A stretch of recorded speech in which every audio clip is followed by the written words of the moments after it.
आगामी विधानसभा चुनाव है, क्या आप चुनाव लड़िएगा? बिल्कुल, पार्टी ने अगर विश्वास जताई, अवसर दी तो ज़रूर लड़ेंगे। क्यों चुनाव लड़ना चाहते हैं? कोई चुनाव पहली बार नहीं लड़ना चाहते। मैं 3-3 बार पहले भी चुनाव जीत चुका हूँ और चौथी बार मैं 2020 में कुछ मतों से असफल हुआ। मैं उसके बावजूद अपने क्षेत्र की सेवा और अपने क्षेत्र के मतदाताओं के सहयोग के लिए हमेशा तैयार और तत्पर रहे और अब फिर अवसर आ गया है चुनाव का। मेरी चाहत ज़रूर रहेगी कि जो कार्य हम लोगों ने किया है, कुछ कमी रह गई है, उन कार्यों को पूरा करें और सरकार की नीतियों और सरकार की योजनाओं को जन कल्याण के लिए जो प्रभावी तरीके से जमीन तक उतरना चाहिए, उन कार्यों को मैं जो चाहे केंद्र सरकार प्रायोजित योजना हो या बिहार सरकार प्रायोजित योजना हो, उन योजनाओं से मैं अपने क्षेत्र के लोगों को लाभान्वित करूं, आच्छादित करूं। लगातार आप भी दौरा करते क्षेत्र में जनता से मिलते हैं, तो फिलहाल जनता का सबसे बड़ा मुद्दा अभी क्या दिखता है आप लोगों को?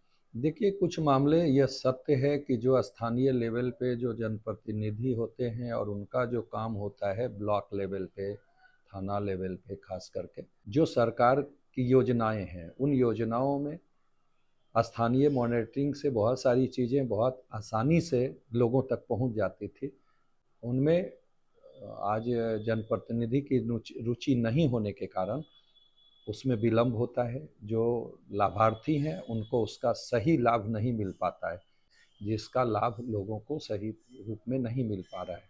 3 बार आप विधायक रहे, तो अब ऐसा नौबत क्यों आ गया जो इस तरह से आपने आरोप क्या लगा रहे थे देखिए अधिकारियों पे? देखिए मैं कोई आरजेडी का एमएलए नहीं और ना ही मैं आरजेडी का कार्य करता हूँ। मैं सिस्टम पे भरोसा रखता हूँ। अपने अधिकारियों का काम करने का तरीका होता है और उसका मॉनिटरिंग उस और प्रतिनिधित्व जो व्यक्ति करते हैं वो रिव्यू करने का भी हक और अधिकार उन्हीं को होता है।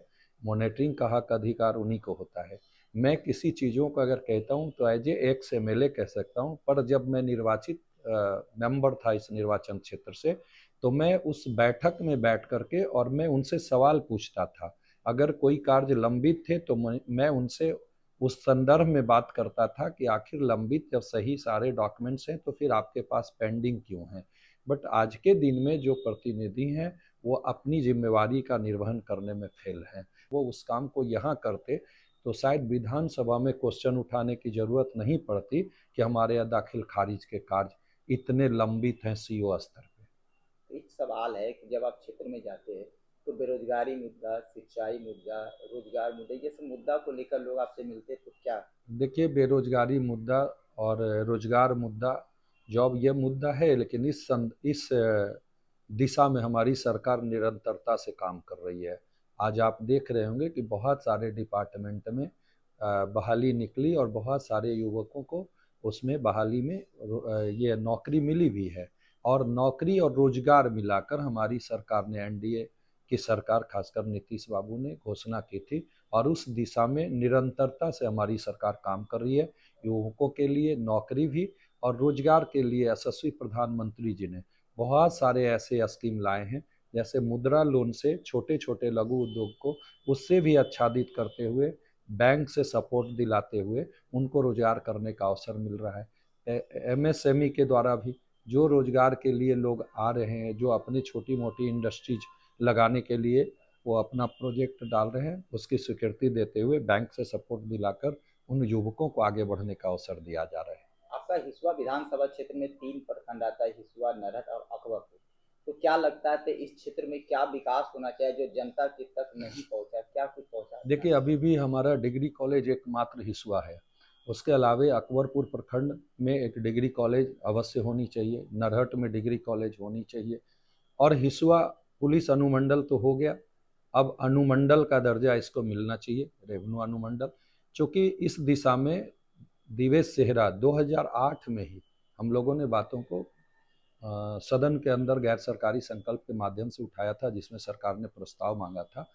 से तत्कालीन जिलाधिकारी ने अपने जिले से प्रस्ताव भी भेजा है, लेकिन अभी रेवेन्यू अनुमंडल नहीं बना है। तत्काल पुलिस अनुमंडल के रूप में दर्जा मिल गया है हिसुआ को और यहाँ एसडीपीओ 2 का कार्यालय और काम करने लगे हैं, जिससे लॉ एंड ऑर्डर पे कंट्रोल हुआ है और अपराध पे कंट्रोल हुआ है, लॉ एंड ऑर्डर व्यवस्थित हुई है। एक सवाल है कि आप चुनाव इस बार लड़ने के लिए चाह रहे हैं, तो पार्टी से ही लड़िएगा या पार्टी से बगावत भी नहीं कर नहीं, सकते क्यों बगावत करेंगे? पार्टी के साथ मैं जब से सदस्यता ग्रहण किया है, भारतीय जनता पार्टी का एक सिपाही बनकर पार्टी ने जो दायित्व दिया, जब जिम्मेवारी दी, जिस रूप में दी, मैंने निर्वहन किया है। आपने देखा होगा कि आज किसी भी चुनाव में हिसुआ निर्वाचन क्षेत्र की जनता और मैं स्वयं साथ एक दूसरे के पूरक बनकर पार्टी का हर कार्यक्रमों को सफल बनाया है। और जब चुनाव आया है तो अभी आपने देखा होगा, पार्लियामेंट का चुनाव हुआ तो नवादा जिले में सबसे अधिक मतों से भारतीय जनता पार्टी के प्रत्याशी को जिताकर हम सब लोगों ने, यानी हमारे क्षेत्र की जनता और मैंने भी सहयोग कर पार्टी का परचम लहराने का काम किया है। फिर ऐसी परिस्थितियों में इधर उधर सोचने और झांकने का सवाल कहाँ उठता है। सवाल है कि हिसुआ विधानसभा क्षेत्र में अनिल सिंह का क्या मुद्दा है चुनाव लड़ने से? क्या आप एक विधायक के तौर पर मतदान ऐसे आप चुनाव में उतरेंगे तो हमको लोग विधायक बनाए, लेकिन आपकी मुद्दा क्या रहेगा? आप मुद्दा क्या लेके उतरिएगा लोगों के देखिए, सामने? मैं एक प्रत्याशी के रूप में मैदान में उतरूंगा, विधायक के रूप में कोई और है। लेकिन जब मैं आऊँगा तो निश्चित रूप से जो भी अधूरे कार्य हैं उसे पूरा करने का, और युवाओं को, और खासकर युवाओं को रोजगार मिले। जॉब में तो जितनी गुंजाइश है, सरकार हर डिपार्टमेंट में वैकेंसी ले रही है और अपॉइंटमेंट की तिथि निर्धारित की जा रही है, बहाली निकाली जा रही है, फॉर्म फिलअप कर रहे हैं लोग, जो योग्य लोग हैं उन्हें नौकरियां मिल रही है। लेकिन मेरा इस बार का उद्देश्य रहेगा कि एग्रोवेस कृषि आधारित रोजगार यहाँ सृजित किया जाए, जिससे कि हमारे तमाम लोगों को, युवा हो या कृषक भाई हो, किसान हो, उन तमाम लोगों को घर में और गांव में रोजगार मिल सके, उस दिशा में मैं काम करूंगा। चलिए, एक आखिरी सवाल है आपसे। आप भारतीय जनता पार्टी से है, लेकिन सवाल है कि बिहार का सबसे अच्छा चेहरा कौन आपको लगता है? सीएम नीतीश कुमार या तेजस्वी यादव? इसमें बताने की जरूरत है क्या? हम लोग स्वाभाविक मित्र, हमारे नेतृत्वकर्ता और बिहार नीतीश बाबू के नेतृत्व में 2025 के चुनाव में मैदान में उतरने जा रही है।